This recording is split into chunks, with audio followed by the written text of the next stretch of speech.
Hello friends, my name is Pasun Wawa. Welcome to the Fast IAS Academy. Today we will discuss paper 3 unit 1 part 5। ये हमारी second class रहेगी आज। First class में हमने start किया था methods of data collection, जिसमें हमने एक मेथड्स देख ली थी। आज हम सेकंड और थर्ड मेथड को देखने का प्रयास करेंगे। तो कंटिन्यू करते हैं अपनी क्लास को आज। आपका सेकंड मेथड है इनडायरेक्ट ओरल रिसर्च मेथड, या अप्रत्यक्ष मौखिक अनुसंधान जो हमारी विधि है उसके लिए हम देखेंगे। फास्ट आईएएस एकेडमी के द्वारा जो आपका नया सिलेबस अभी जोड़ा गया है, उसकी जो अभी अन्य प्लेटफॉर्म पर क्लासेस नहीं आई हैं, ये पहले है हमारी कि आपके लिए कम समय में अधिक से अधिक कंटेंट उपलब्ध कराया जाए। दोनों भाषाओं और लैंग्वेज में आपको प्रोवाइड करवाने का प्रयास किया जाता है। आप हमारे यहाँ जो नंबर चल रहे हैं उन पर संपर्क कर सकते हैं। आपको किसी भी प्रकार का डाउट है या किसी भी प्रकार की आपको टेस्ट सीरीज से संबंधित जानकारी चाहिए है तो आप हमारे नीचे लिखे नंबर पर संपर्क कर सकते हैं। तो ये मेथड क्या होती है? When the field of research is vast, means जब हमारी रिसर्च की फील्ड कैसी होती है, वास्ट होती है। It is not possible for the researcher to directly, means अप्रत्यक्ष मौखिक अनुसंधान क्या है, इनडायरेक्ट ओरल रिसर्च। इसमें क्या रहता है, जब फील्ड क्या होती है, रिसर्च की फील्ड क्या होती है आपकी, वास्ट होती है, और प्रत्येक व्यक्ति के पास क्या पॉसिबल नहीं होता है, इंडिविजुअली रूप से डायरेक्ट रिसर्चर पहुंचना संभव नहीं होता है। Establish content with all the units in the field of research and collect data. तो मेनली इसमें क्या है, जैसा कि इसका नाम है यहाँ पर, अब इसका नाम क्या है आपका, इनडायरेक्ट ओरल रिसर्च। तो अपन इसके नाम ही से समझेंगे, जब जो आपका रिसर्चर है वो पर्सन के पास आपका इंडिविजुअल रूप से नहीं पहुंच पा रहा है, तो वह किसका प्रयोग करता है, इस मेथड का प्रयोग करता है। क्यों नहीं पहुंच पा रहा है? नहीं पहुंच पा रहा है, क्यों नहीं पहुंच पा रहा है, इसका रीजन क्या है? एरिया वास्ट है, मीन्स जो क्षेत्रफल है वह काफी बड़ा है, वहां पर व्यक्तिगत रूप से पहुंचना संभव नहीं है, या इंडिविजुअल रूप से उनसे कनेक्ट हो पाना संभव नहीं है। दूसरा क्या है, पर्सन्स ज़्यादा हैं, जिस व्यक्ति के पास हमें पहुंचना है तो वहाँ की जनसंख्या ज़्यादा है, पॉपुलेशन डेंस है, तो नहीं पहुंच पाते हैं। तीसरा है टाइम, कि हमें कम समय में जब डेटा कलेक्ट करना पड़ता है तो इस मेथड का प्रयोग किया जाता है। क्योंकि जो हमने फर्स्ट मेथड देखी थी तो उसमें अपन ने देखा था vast of time and money, समय और धन का काफ़ी उसमें व्यय हो रहा था। इसलिए अपनी कौन सी मेथड का यूज कर रहे हैं, अपन इनडायरेक्ट ओरल रिसर्च मेथड का प्रयोग कर रहे हैं। जैसा कि हमने फर्स्ट क्लास में आपको बताया था, हम प्रत्येक मेथड को कितने 5 बेस पर इसको कंप्लीट करने का प्रयास करते हैं। कि सबसे पहले वह क्या है, कि वह मेथड क्या है आपकी, उसकी उपयुक्तता क्या है, उसके मेरिट्स क्या हैं या उसके गुण क्या हैं, डीमेरिट्स क्या हैं, और उसके प्रिकॉशन या सावधानियां उसमें हमें क्या रखनी है, आधार पर अपन इस मेथड को आज कंप्लीट करेंगे। तो आपका इसमें क्या है आपका, when the field of the research is vast, it is not possible for the researcher to directly. जब फील्ड बड़ा होता है और रिसर्चर का प्रत्यक्ष रूप से पहुंच पाना संभव नहीं होता है, establish to contact with all the unit in the field of researcher and data collect, तब इस संपर्क स्थापित करके इस विधि का प्रयोग किया जाता है। जब शोध का क्षेत्र कैसा होता है आपका, काफी विशाल होता है, तो शोधकर्ता शोध के क्षेत्र की सभी इकाइयों से संपर्क स्थापित करना और आंकड़े एकत्रित करना संभव नहीं होता है, तब इस मेथड का प्रयोग किया जाता है। क्लियर? इसके बाद इन सच अ सिचुएशन ही ऑब्टेन्स, हाँ ये ब्लर हो जाता है जब इस पर लिखते हैं, तो उसको सही करने के लिए इन सच अ सिचुएशन मीन्स ऐसी स्थिति में क्या किया जाता है, he obtains information from a person who has knowledge of the subject, तो इस स्थिति में हम इस ऐसे व्यक्ति को हायर करते हैं जिसे उस विषय में जानकारी प्राप्त होती है। ऐसी स्थिति में उस व्यक्ति से जानकारी प्राप्त करता है जिसे उस विषय का ज्ञान होता है। कन्फर्म है आपके लिए। उसके बाद in this method the researcher indirectly and verbally obtains information about the concerned person from order knowledgeable persons who are called witness. तो इसमें क्या किया जाता है, इस विधि में शोधकर्ता अप्रत्यक्ष एवं मौखिक रूप से अन्य जानकार व्यक्तियों से संबंधित जानकारी प्राप्त करता है, संबंधित व्यक्ति के बारे में जानकारी प्राप्त करता है, जिसे क्या कहा जाता है, साक्षी कहा जाता है, या अपन इंग्लिश में बोले तो क्या कहा जाएगा, आपका विटनेस कहा जाता है। तो अपन ने अभी क्या देखा था इसको मेथड में, सबसे पहले ये क्या है आपका इनडायरेक्ट मेथड है, इनडायरेक्ट ओरल रिसर्च मेथड है। इसका प्रयोग क्यों किया जाता है, जब रिसर्च की साइड क्या होती है आपकी लार्ज होती है, इसलिए इसका प्रयोग किया जाता है। तो इसका प्रयोग किसके लिए, किसके द्वारा किया जाता है, किसी अन्य व्यक्ति से जुड़ लिया जाता है। अन्य व्यक्ति जो आपका अदर पर्सन होते हैं, इनसे कॉन्टेक्ट स्थापित करके उस क्षेत्र के लोगों की जानकारी या पर्सन्स की जानकारी प्राप्त कर ली जाती है। जो अदर पर्सन्स होते हैं उन्हें क्या कहते हैं, विटनेस कहा जाता है या साक्षी कहा जाता है। क्लियर। और हमारा इसमें हो गया आपका, इन this method of data collection may be used in the following situation. इस विधि का प्रयोग कब किया जाएगा, निम्न स्थितियों में किया जाएगा। When the area research is vast, जब रिसर्च का एरिया कैसा होता है या रिसर्च करने का क्षेत्र कैसा होता है, बड़ा होता है, तब इसका प्रयोग किया जाता है। When it is not possible to personally contact the informants they are not interesting etc। जब हम जिससे हमें जानकारी प्राप्त करनी होती है, उस पर्सन से पर्सनली या व्यक्तिगत रूप से कनेक्ट नहीं हो पाते हैं या कांटेक्ट नहीं कर पाते हैं, या वह हमें जानकारी देने में इंटरेस्टेड नहीं होता है, या वह हमें सहज नहीं होता है जानकारी देने में, तब इस विधि का प्रयोग किया जाएगा। When people have conflicting view regarding a problem, जब व्यक्ति के समस्या से संबंध में कॉन्फ्लिक्टिंग व्यू होते हैं या द्विभाव वाले व्यू होते हैं, तो तब क्या किया जाता है, इस विधि का प्रयोग किया जाता है। When it is not considered appropriate to contact the people concerned with the problem, जब हम क्या होते हैं, जब व्यक्ति समस्या से संबंधित जानकारी हमें नहीं देना चाहता है, तब हम उस व्यक्ति की जानकारी को ऐसे इस विधि के द्वारा प्राप्त करते हैं। ठीक है। तो आपका ये 4 वो हो जाएंगे, इसकी एप्लीकेबिलिटी या इसका प्रयोग कहाँ होगा या इसकी उपयुक्तता कहाँ पर होगी। तो सबसे पहले हमने देखा है कि जब आपका रिसर्च की कैसा हो, वास्ट हो, और पॉसिबल क्या हो, पर्सनल का पॉसिबली मीन्स पर्सनली रूप से कांटेक्ट कर पाना पॉसिबल नहीं हो, और कॉन्फ्लिक्टिंग व्यू हो, या आपके उसमें समस्या आ रही हो, या दो अलग अलग प्रकार के व्यू मिल रहे हो, तब इस विधि का प्रयोग किया जा सकता है। और जब इस विधि का प्रयोग तब भी किया जा सकता है जब हमें लोग इंटरेस्टिंग नहीं हो अपनी जानकारी देने के लिए। क्लियर। तो और इसके मेरिट्स क्या हो जाएंगे या गुण क्या हो जाएंगे, तो हम इसके गुण देखते हैं। पहला इसका गुण क्या हो जाएगा आपका, इकोनॉमिकलिटी। तो इसमें this method is economical because it concerns less time money and level.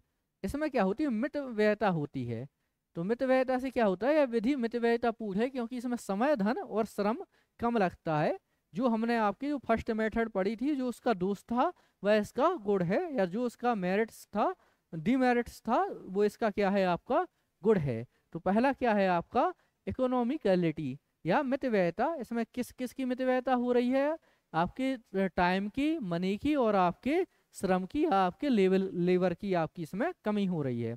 Wide area क्या है, अपन पहले भी इसको समझ चुके हैं, यह बड़े क्षेत्र में प्रयोग की जा सकती है। This method is suitable where the research area is wide. इसमें क्या है, जब रिसर्च का एरिया हमारा वाइड या विस्तृत होता है, तब इस मेथड का प्रयोग किया जाता है। और the indicators are not taking a possible direction. इसमें इंडिकेटर्स होते हैं या जो संकेतक होते हैं, वह हमें सकारात्मक डायरेक्शन नहीं देते हैं, तब इसका प्रयोग किया जाता है या इसका गुण होता है there is some other such a complicated matters, या जब जटिल मुद्दे होते हैं उन जानकारियों या जटिल मुद्दों की से संबंध में डेटा को कलेक्शन करना होता है, तब इस मेथड का प्रयोग किया जाता है।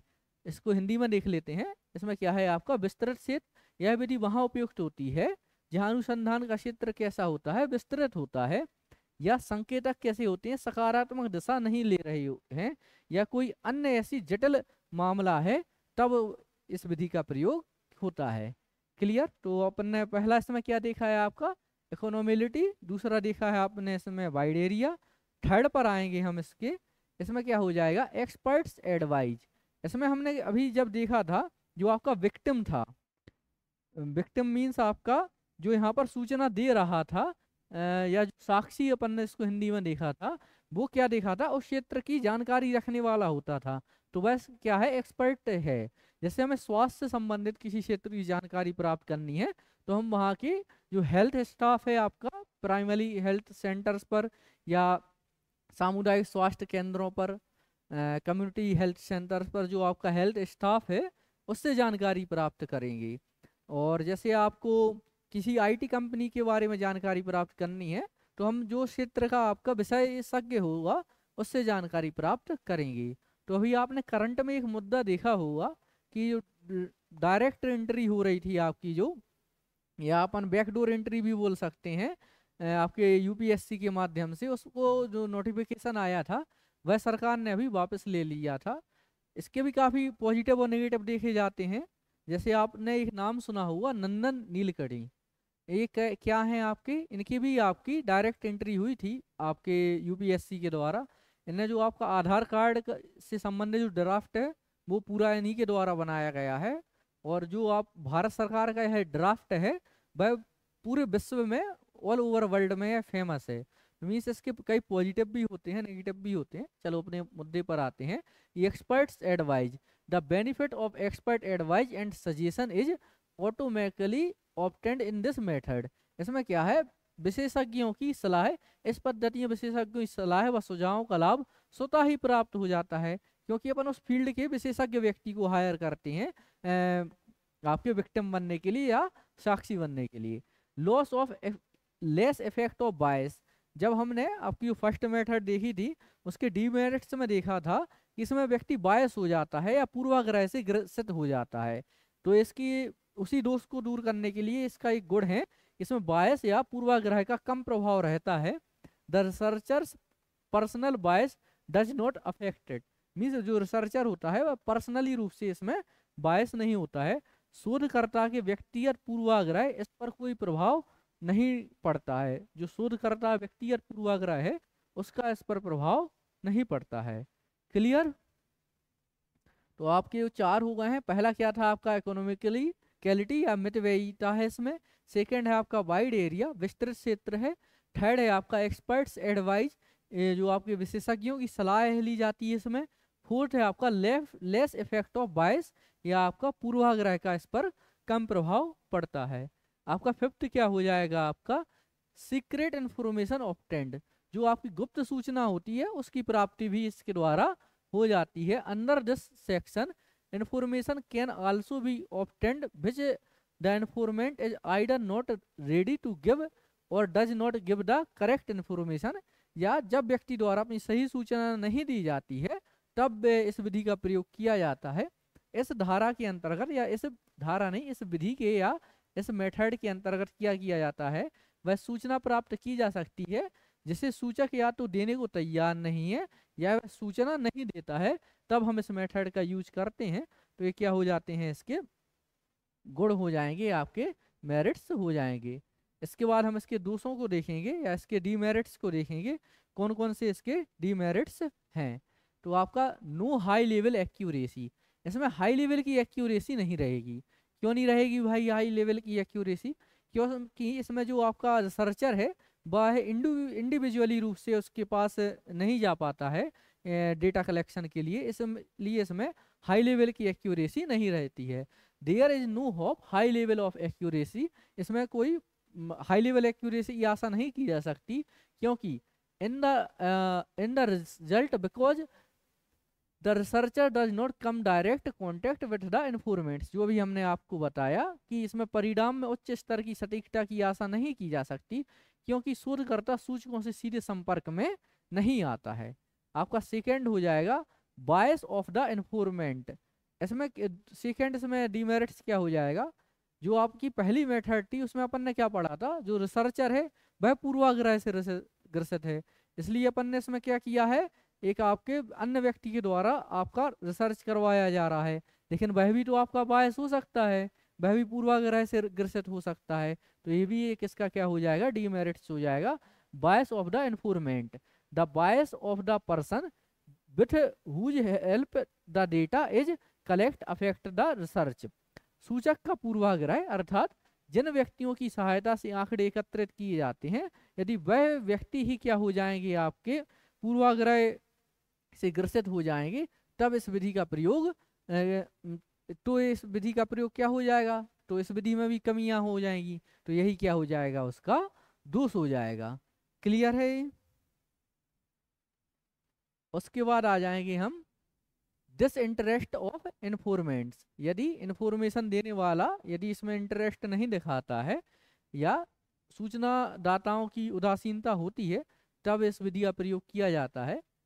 तब इसका दोष है कि disinterest of the informants, the person from whom the information is collected are careless in answering the questions because their personal interest और interest is not directly involve the questions. In this way most of the people act evasively। इसमें क्या होता है, सूचना दाताओं की उदासीनता। इसमें जैसे अपन ने जिस व्यक्ति को हायर किया है या जिस व्यक्ति को नियुक्त किया है सूचना को कलेक्ट करने के लिए, वह भी समझ लो उदासीन है, वह काम करना ही नहीं चाहता है या उसका व्यवहार खराब है, व्यवहार खराब होने से व्यक्ति से वह संपर्क स्थापित नहीं कर पा रहा है और व्यक्ति उसको सूचना नहीं दे रहे हैं, तो क्या हो जाएगा, ये भी इस मेथड की क्या हो जाएगी, एक कमी हो जाएगी। जिन व्यक्तियों से सूचना एकत्रित की जाती है वे प्रश्नों के उत्तर देने में लापरवाही बरतते हैं, क्योंकि प्रश्न की उनकी व्यक्तिगत रुचि और हित प्रत्यक्ष रूप से शामिल नहीं होता। इस प्रकार अधिकांश लोग तामल टोल का व्यवहार करते हैं, तो ये क्या हो जाएंगे, इसके डीमेरिट्स हो गया इसका एक। अगला क्या हो जाएगा आपका, लैक ऑफ यूनिफॉर्मिटी, मीन्स आपकी क्या हो जाएगा, एक रूपता की इसमें अभाव हो जाएगा। Due to the collection information from the difference person. इसमें क्या है, अपन ऐसा तो जरूरी नहीं है कि केवल एक ही व्यक्ति को हायर करें, बहुत सारे व्यक्तियों को हायर कर सकते हैं, तो इसमें क्या हो जाएगा, यूनिफॉर्मेलिटी हो जाएगी या एक रूपता का अभाव हो जाएगा। Due to the collection of information from the different person through instrumental evidence sometimes the data gets lost which hinders in arriving the correct conclusion। इसमें क्या हो जाएगा, एक रूपता का अभाव रहेगा। तो साधनात्मक साक्ष्य के माध्यम से जब जैसा हमने अभी बताया कि अपन बहुत सारे लोगों को हायर करेंगे, बहुत सारे लोगों को हायर करेंगे तो अपन को बहुत सारी भिन्न भिन्न सूचनाएं प्राप्त होंगी। उन भिन्न सूचनाओं में से कौन सी सूचना सही है और कौन सी सूचना गलत है या त्रुटिपूर्ण है या उसमें एरर है, ये समझने में हमें इस विधि में बहुत ज़्यादा कठिनाइयों का सामना करना पड़ सकता है। साधनात्मक साक्ष्य के माध्यम से विभिन्न व्यक्तियों से जानकारी एकत्रित करने के कारण कभी कभी आंकड़े कैसे हो जाते हैं, लुप्त हो जाते हैं, जिस सही निष्कर्ष पर पहुंचने में हमें बाधा उत्पन्न होती है। क्लियर है आपके लिए। तो हमने इसमें फोर्थ हो गया है आपका। तो अपन ने एक बार इसको चारों के नाम और देख ले रहे हैं डीमेरिट्स में हेडिंग्स को। फर्स्ट देखा है no high level accuracy, second पर देखा है हमने इसमें क्या, फर्स्ट पर देखा था अपन ने no high level accuracy, means जो उच्च स्तर की जो सटीकता है इसमें नहीं रहती है। बायस फ्रॉम द इन्फॉर्मेंट, जो मीन्स आपका सूचना देने वाला है वह भी पूर्वाग्रह से ग्रसित हो सकता है। थर्ड है आपका disinterest of the informant, means जो सूचना देने वाला है या सूचना दाताओं की उदासीनता होती है, ये हो जाएगा आपका। फोर्थ क्या हो जाएगा, हो जाएगा आपका लैक ऑफ यूनिफॉर्मेलिटी, या एक रूपता का अभाव हो जाएगा। इसमें फोर्थ में आपके 4 इसके क्या हो गए हैं, डीमेरिट्स या दोष हो जाएंगे। इसके अलावा इसमें हमें कौन से प्रिकॉशंस रखने हैं या किस प्रकार की हमें सावधानियां रखनी है, इनको भी हम देखेंगे। तो सबसे पहले हमारी सावधानी क्या हो गई है, one should not completely trust the words of the person with whose help the data is being collecting without confirming them. हमने जिस व्यक्ति को हायर किया है डेटा कलेक्ट करने के लिए, उस पर हमें आंख बंद करके विश्वास नहीं करना चाहिए, क्योंकि वह डेटा को त्रुटिपूर्ण भी दे सकता है या पर्सनली बायस होकर भी डेटा को प्रोवाइड करा सकता है। यही लिखा है, जिस व्यक्ति की सहायता से डेटा एकत्रित किया जाता है उसकी बातों को बिना पुष्टि किए पूरे भरोसा नहीं करना चाहिए या बिना कंफर्मेशन पर के उस पर भरोसा नहीं करना चाहिए। सेकंड हमारा है, it should be made absolutely clear that the informant has full knowledge of the fact and is interesting is giving information. इसमें क्या हो जाएगा, यह बिल्कुल स्पष्ट कर देना चाहिए कि हमें सूचना देने वाले की तथ्यों की पूरी जानकारी है और वह जानकारी देने में रुचि रखता है। ये आपका क्या हो जाएगा, इसमें सेकंड हो जाएगा। थर्ड है आपका, it is the informant to keep in mind that the person with whose help the data is being collected does not have any biased view in the favor against the subject। तो इसमें क्या हो जाएगा, यह ध्यान रखना जरूरी है जिस व्यक्ति की सहायता से हम एक डेटा को एकत्रित कर रहे हैं उसका किसी भी विषय के संबंध में या किसी विषय पक्ष या विपक्ष में पूर्वाग्रह से उसे ग्रसित नहीं होना चाहिए। तो ये आपकी क्या हो गई हैं, 3 सावधानियां हो देखी हैं अपन ने अभी। आपकी इसमें और आगे अच्छा, तो आपकी ये 3 सावधानियां हो गई हैं। इसको भी अपन ने, जो आपकी मेथड है, इसको भी अपन ने आपके 5 वे के रूप में इसको अपन ने समझा है। सबसे पहले ये मेथड क्या है, सेकंड नंबर पर इसके जो आपकी उपयुक्तता क्या है, थर्ड नंबर पर इसके जो मेरिट्स हैं उनको, फोर्थ नंबर पर जो इसके डीमेरिट्स हैं उनके बारे में जानकारी प्राप्त की है, फिफ्थ नंबर पर इसके प्रिकॉशन या सावधानियों के बारे में हमने जानकारी प्राप्त की है। क्लियर। तो ये आपके क्या हो जाएंगे, 5 आधार हो जाएंगे। इन 5 आधारों के बारे में हमने एक और मेथड को कंप्लीट किया है। आज हम एक मेथड और कर सकते हैं, हमारी थर्ड मेथड। तो आपकी थर्ड मेथड का नाम क्या है, ऑब्टेनिंग इंफॉर्मेशन,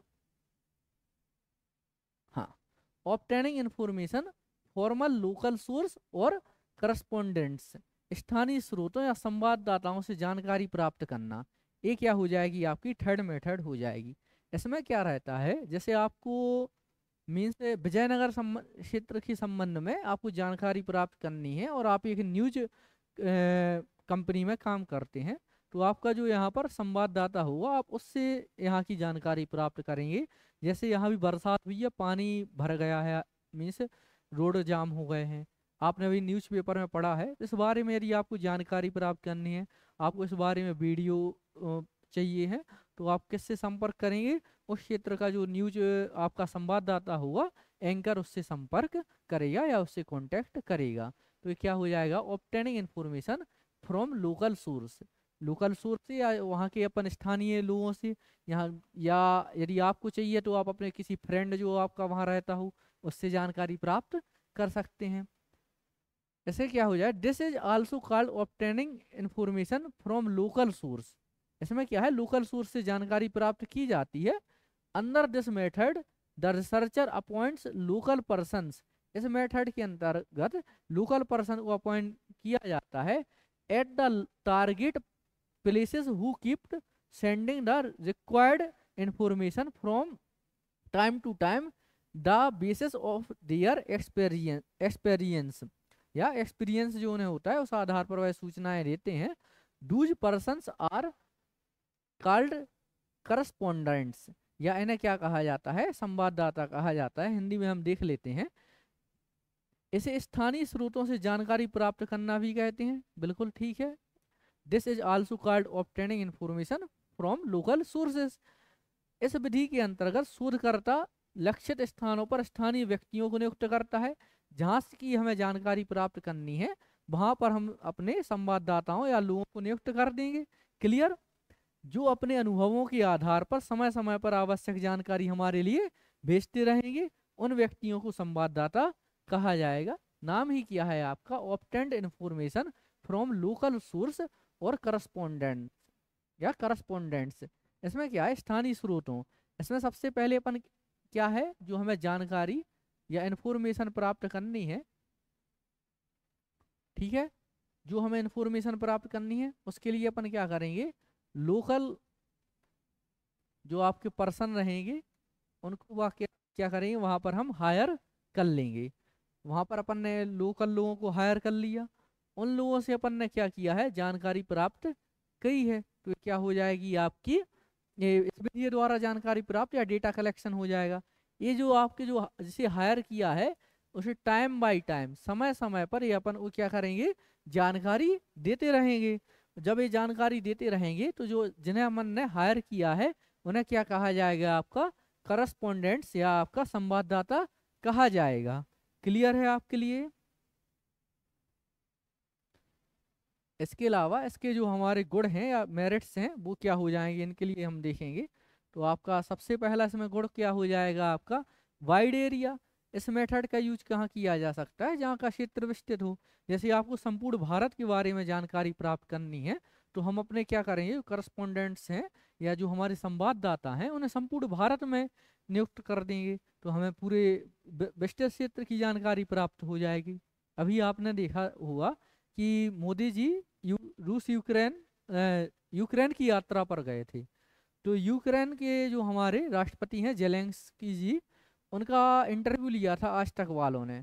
तो एक व्यक्ति यहाँ से तो गया नहीं हुआ, जो जहाँ का लोकल वहाँ का जो संवाददाता हुआ तो उससे संपर्क स्थापित किया होगा और वहां से जानकारी प्राप्त की होगी।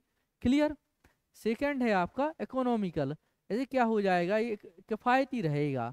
कैसा? श्रम के रूप में बहुत सस्ता हो जाएगा, उस एक ही व्यक्ति पर लोड नहीं आएगा काम का।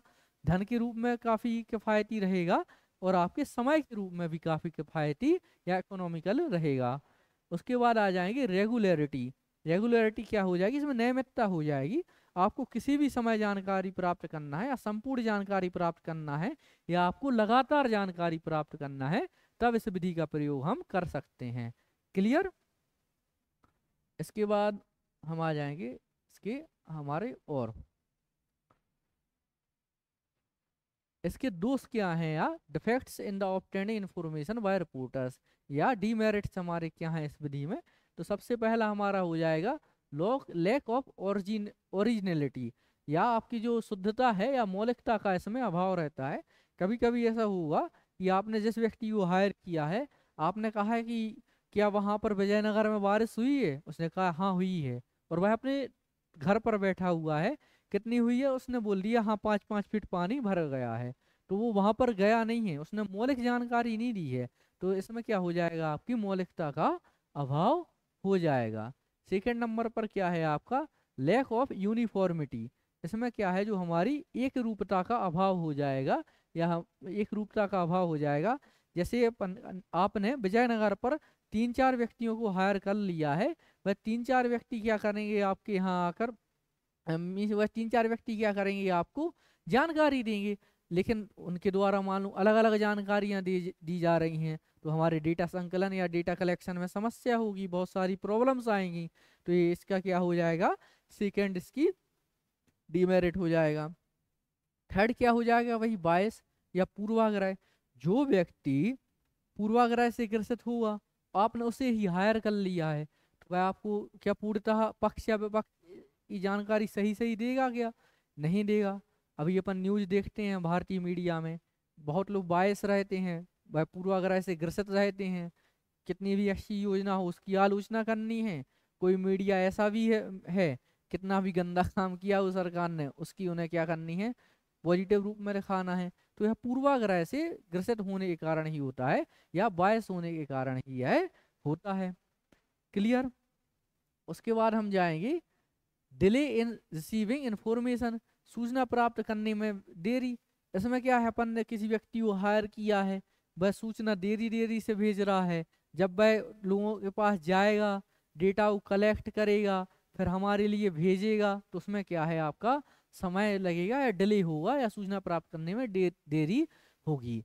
Sometimes there is so much delay in sending information that the importance of that information is lost. इसमें क्या रहता है, कभी कभी सूचना इतनी देरी से हमें प्राप्त होती है कि जिस उद्देश्य से हमें सूचना प्राप्त करनी थी या जिस मकसद से हमें सूचना प्राप्त करनी थी, वह मकसद ही हमारा समाप्त हो जाता है।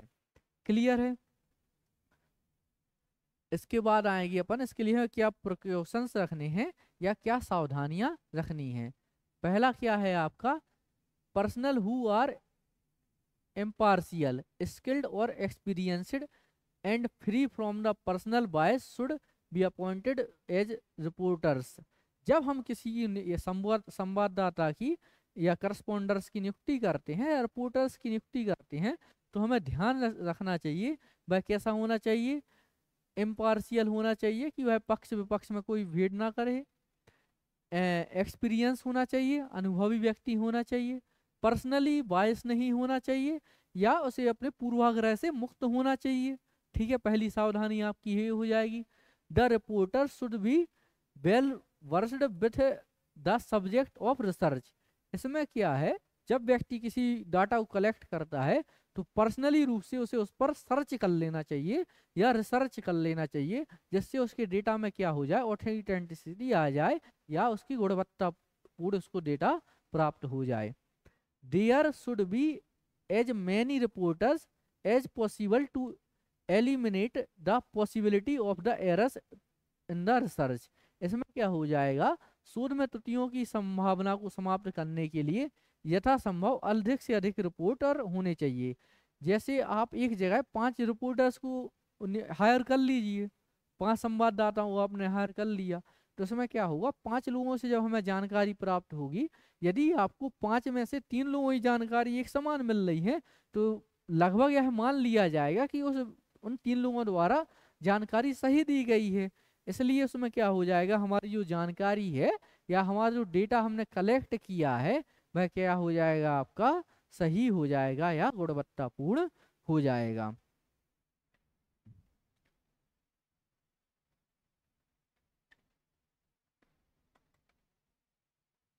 इसके अलावा जो हमारा फोर्थ है, इस ये जो प्रिकॉशन आ जाएगा, the reporter should not be overly optimist और पेसिमिस्ट। इसमें क्या है, रिपोर्टर्स को अत्यधिक आशावादी या निराशावादी नहीं होना चाहिए। ऐसा नहीं कि वह ये बोल ले कि हम आज पूरे भारत की गरीबी से संबंधित डेटा एकत्रित करेंगे, अत्यधिक आशावादी हो गया, अब भाई निकल गया, तो इसमें बहुत समय लगेगा, उसको नहीं मिल पाएगा। ना अत्यधिक निराशावादी हो कि अरे कोई बताते ही नहीं है, सही जानकारी नहीं देता है, तो वो ऐसे ही इनफॉर्मली रूप से आपको जानकारी दे दे, गलत जानकारी दे दे।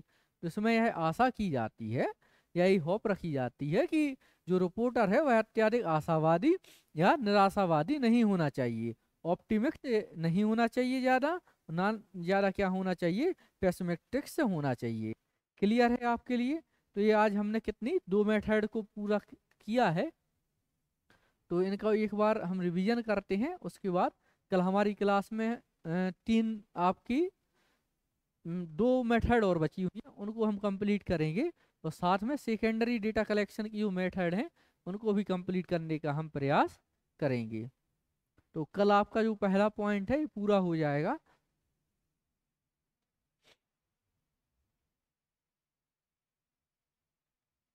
तो अपन का सबसे पहले क्या था कि इनडायरेक्ट ओरल रिसर्च मेथड थी या अप्रत्यक्ष मौखिक अनुसंधान था। इसमें अपन ने क्या देखा है, जब शोध का क्षेत्र कैसा होता है, विशाल होता है, या when the field of research is vast it is not possible for the researcher to directly, या जहाँ पर रिसर्चर को सीधे पहुँचना कठिन होता है या पॉसिबल नहीं होता है, establish content with all the units in the field of research and collect data. तो हमें इस डाटा कलेक्शन में हम किस मेथड का यूज करते हैं, आपकी इनडायरेक्ट ओरल मेथड का प्रयोग करते हैं। जब शोध का क्षेत्र विशाल होता है तो शोधकर्ता के लिए शोध की सभी इकाइयों से संबंधित से संपर्क स्थापित करना और डाटा एकत्रित करना संभव नहीं हो पाता है। ऐसी स्थिति में उस व्यक्ति से जानकारी प्राप्त करने के लिए हम किसको हायर करते हैं, एक व्यक्ति को हायर करते हैं जो संबंधित क्षेत्र का क्या हो, एक्सपर्टीज उससे प्राप्त हो, उसको अपन हायर करते हैं और उससे जानकारी प्राप्त करने का प्रयास करते हैं। इसकी एप्लीकेबिलिटी क्या है या इसकी उपयुक्तता क्या है या इसे कहाँ प्रयोग किया जा सकता है, अपन ने ये देखा था। When the area of research is vast, जब रिसर्च का एरिया वास्ट होता है तब इसका प्रयोग किया जाता है। When it is not possible to personally contact the informants they are not interested, जब लोग मीन्स पर्सनली रूप से जानकारी देने के लिए असमर्थ होते हैं या नहीं देना चाहते हैं, तब इसका प्रयोग किया जाता था। When people have conflicting views regarding problem, जब व्यक्ति ये समस्या से संबंधित व्यू कैसे होते हैं, कॉन्फ्लिक्ट करते हैं या एक दूसरे के विरोधाभासी होते हैं, तब इस मेथड का यूज किया जाता है। When it is not considered opportune to contact people concerned with the problem, जब व्यक्ति समस्या से कैसा होता है, जानकारी देने में असमर्थ होता है, तब इसका प्रयोग किया जाता है। इसके मेरिट्स या गुण क्या होते हैं, सबसे पहले क्या है आपका, ये इकोनॉमिकलिटी है या इसमें मितव्ययिता है। मितव्ययिता किस किस की है, आपकी समय की है, धन की है और आपके श्रम की है, मीन्स आपके टाइम, मनी एंड लेबर की है। उसके बाद वाइड एरिया होता है, जहाँ बड़ा क्षेत्र होता है वहाँ इसका प्रयोग किया जाता है, जहाँ मुद्दे बड़े होते हैं वहाँ यह मेथड खड़ी होती है। उसके बाद अपन देखेंगे एक्सपर्ट्स एडवाइस में क्या होते हैं, जो क्षेत्र के विशेषज्ञ होते हैं उनकी एडवाइज से मिल जाती है, क्योंकि अपन नियुक्ति ही इस आधार पर करते हैं उनकी। उसके बाद देखेंगे हम लेस इफेक्ट ऑफ बायस, इसमें पूर्वाग्रह का कम प्रभाव रहता है। उसके बाद देखेंगे सीक्रेट इन्फॉर्मेशन ऑब्टेंड, गुप्त सूचना प्राप्त करना इससे हो जाएगा। इसके बाद हम देखेंगे इसके डीमेरिट्स या आपकी दोष क्या हो जाएंगे। No high level of accuracy, इसमें हाई लेवल की एक्यूरेसी नहीं रहती है। क्यों नहीं रहती है, क्योंकि इसमें अपन डायरेक्ट रूप से कनेक्ट नहीं होते, अपन किसी सूचक द्वारा सूचना प्राप्त कर रहे होते हैं या किसी रिपोर्टर द्वारा सूचना प्राप्त कर रहे होते हैं। बायस ऑफ द इन्फॉर्मेंट, जो हमारे जिस व्यक्ति को हमने हायर किया है वह भी पूर्वाग्रह से ग्रसित हो सकता है। इसके अलावा हम देखेंगे डिसइंटरेस्ट ऑफ द इन्फॉर्मेंट्स, जो सूचना मीन्स सूचना दाताओं की उदासीनता रहती है इसमें। उसके बाद लैक ऑफ यूनिफॉर्मिलिटी, मीन्स एक रूपता का इसमें अभाव होता है। उसके बाद इसमें क्या प्रिकॉशंस रखे जाते हैं उसको देखेंगे हम। One should not completely trust the words of the person with whose help the data is being collected without confirming them, हमें जिस व्यक्ति से डेटा प्राप्त हो रहा है या जिस व्यक्ति को हमने हायर किया है उससे डेटा प्राप्त हो रहा है तो हमें उस पर पूर्णतः विश्वास नहीं कर लेना चाहिए। क्यों नहीं कर लेना चाहिए, क्योंकि वह क्या हो सकता है, गलत भी हो सकता है डेटा। सेकंड में क्या होता है कि सूचना देने वाले तथ्यों में पूर्ण, यह भी इसमें स्पष्ट नहीं है कि जो हमारे लिए सूचना दे रहा है उसे भी पूर्णतः जानकारी प्राप्त है या नहीं। यदि उसे पूर्णतः जानकारी प्राप्त नहीं है तो वह क्या हमारे कौन से जो आपके गलत डेटा रहेगा उसका कलेक्शन हो जाएगा। थर्ड क्या हो जाएगा आपका कि ऐसा भी होना चाहिए कि जो हमारे कभी ये भी एक दोष है, जो डेटा कलेक्ट करता है वह भी पर्सनली रूप से क्या हो सकता है, बायस हो सकता है, तो हमें उसको भी एक प्रकार से सावधानी रखनी चाहिए। थर्ड, इसके बाद हमने क्या देखा था, थर्ड अपनी जो मेथड देखी थी वो क्या है आपकी, obtaining information from the local sources और करस्पॉन्डेंट्स, मीन्स स्थानीय स्रोतों से सूचना प्राप्त करना या स्थानीय संवाददाताओं से जानकारी प्राप्त करना।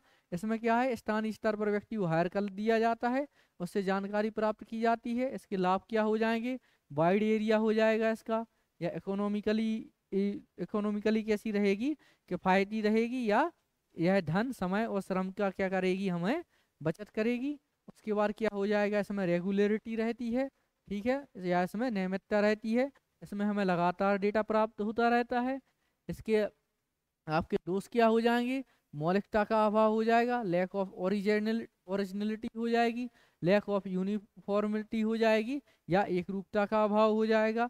इसके अतिरिक्त हमारे बायस या हो जाएंगे या पूर्वाग्रह से ग्रसित होने पर हो जाएगा। इसकी वजह सूचना प्राप्त करने में हमें देरी हो सकती है, ये हो जाएगा। इसके बाद ये क्या है, दोष हो गए आपके। इसके बाद हमारी सावधानियां आ जाएंगी। सावधानियां सबसे पहले हमने क्या देखा है, इसे पक्ष होने चाहिए।